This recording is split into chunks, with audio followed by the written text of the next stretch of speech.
Oke, selamat pagi. Kita Pagi. sudah bersama dengan Ci Martina. Ya, Ci Martina ini salah satu murid saya, murid sekolah grooming Passion of Groomer. Jadi beliau ini jauh-jauh dari Bandung. Jadi dari Bandung datang ke BSD untuk belajar grooming. Nah, kan selama ini udah belajar nih, Ci. Kira-kira apa aja tuh bedanya yang sekolah dan yang nggak sekolah gitu? Bedanya banyak ya, dari cara pegang gunting gitu kan, clipper, terus ya banyak lah, untuk set itunya, regulationnya banyak yang diajarin lah. Kalau yang saya lihat sih di YouTube sih ya, memang banyak yang bisa, tapi dia itu nggak diajarin tuh sampai ke itunya, set regulationnya, terus cara-caranya pegangnya, terus menangani anjing gitu kan. Banyak lah gitu kan yang saya dapatkan gitu. Ya, pertama kita bahas yang mulai dari cara pegang gunting. Itu kan setelah belajar kan baru tahu tuh gimana susahnya megang gunting, gimana mesti diem, mesti yang mana yang mesti bergerak, gitu kan. Ya. Karena selama ini kan kalau megang gunting kirain biasa aja gitu, kayak gunting kertas, gunting apa gitu kan. Ya. Terus yang kedua ya yang ada di kita itu yang paling spesial itu ya safety regulation. Jadi standar keamanan keselamatan supaya kalau grooming nggak ada yang kecelakaan, nggak ada yang salah, nggak ada yang apalagi sampai cedera gitu loh, apalagi sampai mati. Itu yang paling kita cegah sih. Itu yang paling penting kalau certified groomer ya. Certified groomer ya harus menjamin keselamatan dari apa yang di grooming, anjing, kucing, kelinci, semua harus datang dalam keadaan utuh, sehat, pulang juga harus dalam keadaan utuh, sehat dan senang. Jadi begitu pulang jangan sampai dia trauma juga, dia harus senang gitu. Nah, dari cara mandiin ada perbedaan nggak yang lihat nih selama ini? Misalnya di rumah kan punya anjing tuh, atau ke groomer atau kemana yang nggak sekolah kan pernah coba kan, atau Ya. panggil groomer keliling juga. Ada perbedaan nggak dari situ? Kalau yang di sini kan diajarin dulu kan sebelumnya tuh, gimana pertama sebelum mandi gitu kan. Jadi apa tahap-tahap apa yang diajarin gitu. Kalau sendiri sih biasa-biasa aja ya, mandiin ya, yang penting bersih gitu kan. Tapi itu ada caranya khusus juga gitu, gimana biar si dog itu nggak dari daerah mana gitu kan, yang nggak bisa dipakai kena sabun gitu kan, menghindari. Terus ya untuk keamanan juga lah, telinga. Terus pertamanya sebelumnya kan mandiin kita harus apa dulu, kayak apa ya, yang pertamanya itu kayak anal itulah ya, Anal gland. ya kayak anak glandnya gitu kan, Ya. harus dikeluarin dulu biar dia bersih juga nanti kan setelah akhirnya. Ya banyak yang sebenarnya ya groomer-groomer yang abal-abal, kita sebutnya groomer abal-abal ya, karena mereka pertama nggak pernah sekolah. Nah, belajar grooming yang proper, belajar grooming yang benar-benar emang grooming. Jadi groomer itu nggak langsung bisa dia disebut groomer karena dia mandiin anjing. Jadi groomer itu ya sebenarnya ada step-stepnya. Jadi ada sekolahnya. Terus sebelum mereka jadi groomer biasanya mereka jadi asisten groomer dulu. Nah itu untuk belajar handling, belajar gimana megang anjing, bantuin groomernya. Jadi dia begitu nanti jadi groomer, dia udah ngerti mana yang harus dipegang, mana yang harus ditahan, mana yang nggak boleh, mana yang dilarang, mana yang jangan dilakukan itu gitu. Nah, terus balik lagi kan sih jauh-jauhnya dari Bandung. Kenapa groomer? Kenapa grooming? Kenapa belajar grooming? Ya saya senang aja ya, itu juga nanti kan buat kedepannya kan, buat bisa jadi bisnis juga, usaha gitu kan. Terus pengetahuan juga lah, memang saya itu senang ke binatang, itu dogi khususnya gitu kan. Jadi saya ingin belajar lebih lagi gitu kan. Nah itu sebenarnya bisnis ini ya justru bisnis ini yang tumbuh di saat lagi pandemi, ada apa ini nggak terpengaruh sama pandemi gitu. Karena bisnis ini ya punya segmennya sendiri dan mereka kan itu kebutuhan ya, kebutuhan tiap minggu, tiap hari juga kan, kayak makan mereka butuh tiap hari. Kalau untuk grooming kan paling tiap minggu atau tiap bulan mereka harus mandi, harus potong rambut supaya nggak terlalu panjang gitu kan. Nah jadi nggak terpengaruh. Nah sebenarnya bisnis yang bagus juga, cuman kan kalau di Indonesia belum terlalu booming ya gitu. Sebenarnya banyak sekali yang dibutuhkan groomer di Indonesia ini. Kalau nggak percaya coba aja telepon groomer yang ada, coba lihat kan waiting list, harus appointment, harus janjian dulu, harus dijadwal dulu, nggak bisa dadakan karena udah penuh jadwalnya. Jadi ya ini termasuk salah satu karir yang bagus. Jadi untuk kedepannya apa yang terjadi di negara maju pasti akan terjadi di negara berkembang. Di negara maju groomer itu salah satu profesi, karena kan kita pakai skill, kita punya skill untuk gunting, kita punya skill untuk clipper segala macam itu untuk grooming. Nah itu mereka sangat menghargai. Kalau di luar negeri groomer itu bahkan sertifikatnya itu bisa jadi working permit di luar. Jadi mau kerja di satu negara di luar, di negara maju bisa pakai sertifikat itu udah bisa untuk bekerja gitu loh.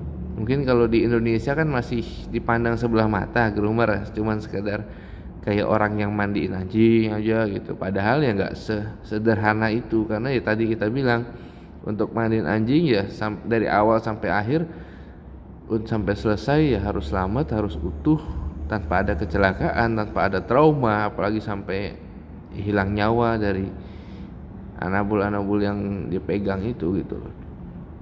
Makanya kita buka Passion of Groomer Grooming School ya, nggak ada bukan ya, karena untuk ningkatin SDM groomer di Indonesia. Kita emang kasih harga yang paling murah, yang paling terjangkau lah, sampai bahkan alat aja kita pinjamkan. Kalau di luar atau ada beberapa di sini kan harus beli, jadi emang wajib beli gitu. Jadi kalau mau belajar ya harus beli, nggak ada dipinjemin gitu, nggak ada. Saya pun juga di luar juga beli waktu sekolah di luar ya kan, waktu sekolah grooming di luar juga semuanya beli, nggak ada dipinjemin nama sekolahnya tuh, nggak ada, harus punya masing-masing gitu. Nah kita bikin itu kenapa? Karena kita ngejar negara-negara tetangga kita kan udah banyak yang certified gitu loh. Jadi supaya kita juga standarnya meningkat, kualitas groomer kita juga meningkat. Ya puji Tuhan sampai saat ini murid saya udah ratusan dan mereka dengan kualitas yang saya lihat ya bagus. Karena kadang-kadang juga saya datang ke shop mereka, mungkin mereka saya emang nggak bilang gitu, emang datang mau lihat aja gitu. Entah merekanya atau staffnya apa yang kurang, nanti itu ntar saya kasih tahu ke dia gitu. Jadi ya, intinya sih itu sih, cuman untuk mencegah terjadinya kayak kecelakaan. Kan beberapa tahun lalu sebelum ada sekolah grooming kan marak tuh, ada yang kegantung di meja ya kan, ada yang kakinya pincang, ada yang apa itu matanya kecolok, atau ada yang kepotong lidahnya, kupingnya, atau bagian tubuh lainnya kena gunting, berdarah, sobek gitu. Nah makanya kita bikin ini yang nggak bukan ya buat itu. Kita emang udah apa ya namanya, berikhtiar ya untuk bikin Indonesia ya groomer-groomernya ya bagus-bagus gitu. Dan uniknya lagi banyak kan emang dari luar daerah yang belajar. Jakarta juga banyak, cuman lebih banyak emang dari luar daerah. Makanya mungkin ya beberapa tahun ke depan kita nggak heran di luar Jakarta groomernya lebih bagus-bagus gitu loh. Karena ya tiap kota, berapa kota itu aja ada berapa 3 atau 5 yang udah belajar di saya, jadi udah kelihatan. Dan kalau mereka posting di Facebook, medsosnya, di Instagramnya juga bagus-bagus gitu. Udah nggak yang kayak dulu lagi yang bahkan nyisir aja salah, clipper aja bisa kebalik gitu, nggak ada. Atau gunting asal-asalan itu mulai udah berkurang sekali sih. Makanya sekarang kan udah jarang kabar anjing saya dibawa ke peso pulang-pulang begini, udah jarang, karena udah banyak. Dan untungnya setelah kita bikin ya ada beberapa yang bikin juga gitu. Jangan dilihat dari profit. Kalau profit saya bilang sih nggak ada apa-apanya lah, karena kalau di luar negeri jauh bisa kalau sini 25, di luar bisa 100-an, 4 kali lipatnya lah biayanya. Belum alat, itu baru bener-bener belum akomodasinya. Itu makanya waktu itu beberapa yang dari luar juga ada yang belajar di sini kan. belajar di sini karena emang dari segi akomodasi kita lebih terjangkau, lebih ini juga mudah juga, murah, dan paling kendalanya ya bahasa Inggris sih kalau di sini ya. Beberapa murid saya dari luar kendala kalau ke Indonesia ya banyak kan susah komunikasi karena banyak yang sektor-sektor informal nggak bisa bahasa Inggris mereka bilang. Jadi kayak mereka nginep ya, kosnya. Nah itu kan depan-depannya banyak kan nggak bisa bahasa Inggris, jadi mereka kalau mau nanya mau kemana mau nyari apa itu yang susah untuk nyarinya. Kayak gitu sih yang kayak dari Amerika itu juga. Memang susahnya di situ sih bahasa Inggrisnya. Di sini masih kurang. Ya kan kalau baratnya negara tetangga kita kan kita di airport apa di mana semua udah bisa bahasa Inggris. Bisa bahasa Inggris, dan ke Malaysia juga sama bisa bahasa Inggris. Itu sih yang paling kendala mereka ini. Makanya paling kalau dari murid luar negeri ya kita jemput atau kita temenin gitu, sampai dia dapat tempat kayak gitu. Dan dari daerah juga banyak sih, dari Bandung juga lumayan banyak ya. Semoga dengan adanya mereka ya grooming jadi lebih bagus sih, karena kan kelihatan dari hasilnya, dari itunya gitu. Terus pertama itu, ya kedua kalau zaman dulu sebelum ada sekolah grooming yang bagus ya, sekolah grooming yang bagus itu kan kita biasa ngeliatin groomernya tuh, diliatin tuh groomernya, dipantengin gitu, duduk pantengin gitu, katanya open kitchen katanya. Sebenarnya nggak perlu open kitchen kalau emang udah certified, karena kan sekolah grooming certified itu menjamin si groomernya nggak akan berbuat kasar atau nggak akan salah, nggak akan terjadi cedera ke anjingnya gitu. Jadi tanpa diliatin pun juga harusnya si groomer udah menjamin, dan yang punya tempat udah menjamin dengan pakai certified groomer gitu. Cuman kan ya nggak tahu, mungkin ada yang males ngawasin groomernya atau mungkin nggak yakin sama groomernya sendiri, jadi ya udah customer disuruh awasin aja groomernya gitu, lagi kerjain anjing dia. Nah kalau kita sih nggak pernah berani lancang suruh customer yang ngawasin staff kita kerja itu, karena kan itu harusnya tugas bosnya ya kan. Customer udah bayar mahal masih disuruh ngeliatin, suruh ngawasin karyawannya kerja gitu,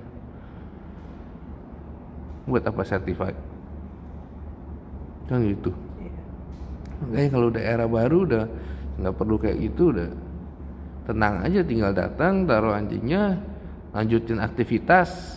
Itu kan gunanya, itu udah certified, itu kan gunanya memindahkan kekhawatiran kan, menghilangkan kekhawatiran. Jadi biarlah tugas itu ya di certified groomernya gitu loh. Jadi yang punya anjingnya tinggal drop aja, terus dia pergi lanjutin aktivitasnya, mau masak, mau jemput anak sekolah atau mau apa, nanti tinggal dijemput, udah cantik, udah cakep, bahasa ini kasep, udah kasep, udah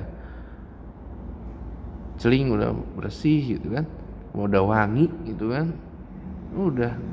Nah itulah sebenarnya gunanya certified groomer. Jadi ya semoga nggak dibalik-balik lah, jadi udah certified tapi disuruh ngawasin ya kan, disuruh ngawasin groomernya kerja gitu.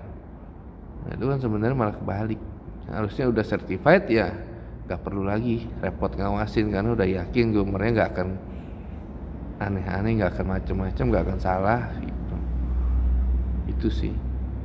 Nah kalau dari sana ya, dari Bandung ke sini, kira-kira impiannya nanti setelah lulus apa? Ya kita rencana sih mau buka ya. Ya kita makanya sebelumnya kita harus belajar dulu ya, jangan sampai nanti kita melakukan kesalahan gitu kan.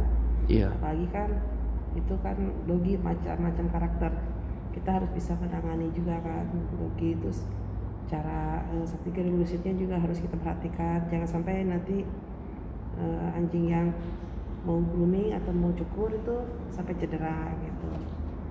Gitu aja sih. Iya, terutama apalagi kan itu bukan anabul kita ya. Ya. Anjing kita aja udah ini, apalagi anak orang gitu kan. Makanya kita ada safety regulation, itu sih yang paling penting sih, saya selalu tekankan ke murid-murid saya supaya safety regulation itu selalu diterapkan gitu loh. Kalau itu diterapkan nggak akan ada kecelakaan, nggak akan ada kesalahan, nggak akan ada accident gitu, nggak ada. Karena semua udah ada regulationnya, ada safety regulationnya yang akan menjaga groomer kita tuh on the right track, jadi lurus udah bener gitu. Itu aja, itu nggak akan bisa kecelakaan. Saya yang jamin, karena udah puluhan tahun pengalaman kita, zero mistake, zero accident, jadi nggak ada accident. Itu karena gini, anabul itu anjing, kucing dan lain-lain itu kan mereka makhluk hidup.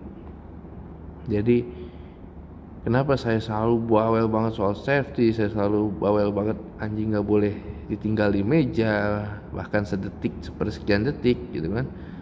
Ya karena itu, karena anjing kucing, kayak kucing, kelinci dan lain-lain itu kan makhluk hidup dan kita nggak bisa ganti, kita nggak bisa replace, kita nggak bisa gantikan kayak semacam barang misalnya yang rusaknya tinggal beli baru, atau ini udah nggak bisa dipakai lagi, nggak bisa, tinggal beli baru yang pasti sama.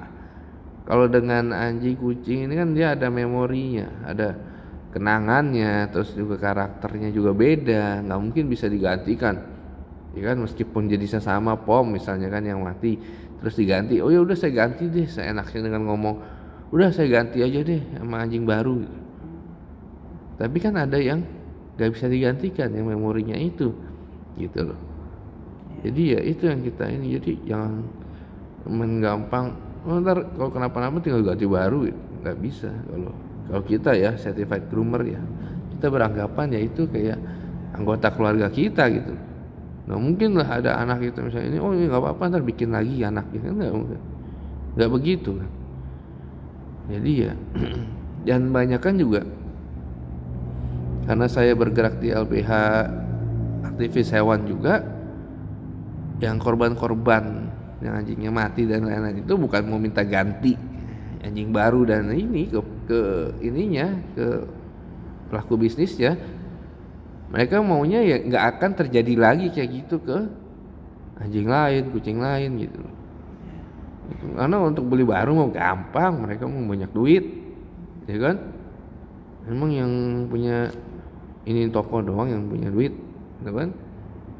Tapi kan dia ya istilahnya udah bayar, masa dapat perlakuan seperti itu sehingga terjadi kecelakaan dan lain-lain. Itu sih tujuan visi misi sekolah grooming di Indonesia ya, dari Passion of Groomer terutama ya, menghilangkan itu kecelakaan, kesalahan, sehingga grooming itu nggak jadi orang was-was. Karena kan orang ya tadi termasuk yang dilihatin, diawasin, harus dibikin kaca karena orang was-was kan, ntar anjing gue dipukul, anjing saya nanti dikasarin atau anjing ini, nah itu was-was. Nah itu jadi sekolah grooming ini adalah solusinya. Makanya dari sekarang ya kalau mau cari groomer ya cari yang certified gitu. Kayak gitu. Nah kenapa groomer, kenapa nggak salon orang atau apa ya sekarang yang lagi tren ya, nail yang kayak kuku, terus eyelash apa yang lagi ngetren sekarang tuh bulu mata, sulam alis. Kenapa grooming? Ya karena saya senang khususnya anjing gitu ya. Jadi saya ingin mempelajari lah gitu kan, apa lebih lagi gitu kan cara menangani karakternya. Kalau ya mungkin hobi juga kali ya saya ke situ ya, untuk memperdalam semuanya lah, terutama bisa semuanya untuk mandiin, cukur apa semuanya gitu. Oke. Paling tinggal berapa sesi lagi kan? Ya semoga groomer-groomer di Bandung jadi lebih bagus kualitasnya. Karena saya punya beberapa murid di sana. Semoga itu safety regulation harus diterapkan. Jadi kedepannya ya kita udah nggak dengar lagi lah yang isu-isu kecelakaan dan lain-lain, trauma gitu. Jadi mitos-mitos udah dipecahkan gitu. Jadi salah satu aja deh mitosnya, contoh misalnya gunting kuku. Gunting kuku ada yang bilang nggak apa-apa potong sependek-pendeknya terus tinggal ditutup pakai stiptik atau stop bleeding powder. Ya. Nah padahal pas lagi ditutup itu yang sakit gitu loh. Guntinglah sesuai dengan ukurannya, jadi yang nggak ada pembuluh darahnya, karena kalau udah berdarah ya pasti sakit dan pasti menimbulkan trauma berikutnya. Ya kalau mau digunting kuku dia pasti akan ketakutan. Ya.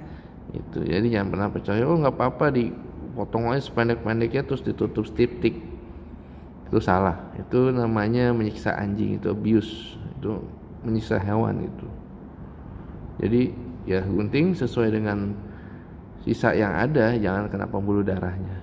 Itu salah satunya sih, karena saya masih dengar ada yang kayak gitu. Apalagi katanya oh untuk anjing show, contoh ada yang bilang untuk anjing show harus pendek sekali kukunya. Enggak, saya udah nanya sama presiden FCI langsung, nggak ada itu peraturan pameran dog show kuku harus sependek itu, nggak ada. Yang dinilai anatomi katanya begitu. Jadi saya udah klarifikasi langsung dengan presiden FCI yang terakhir di ring show, karena kita juga ikut dog show, jadi kita tanya langsung. Oke. Nah sekian dulu, nanti ketemu lagi di vlog berikutnya mungkin dengan murid saya yang lainnya. Terima kasih.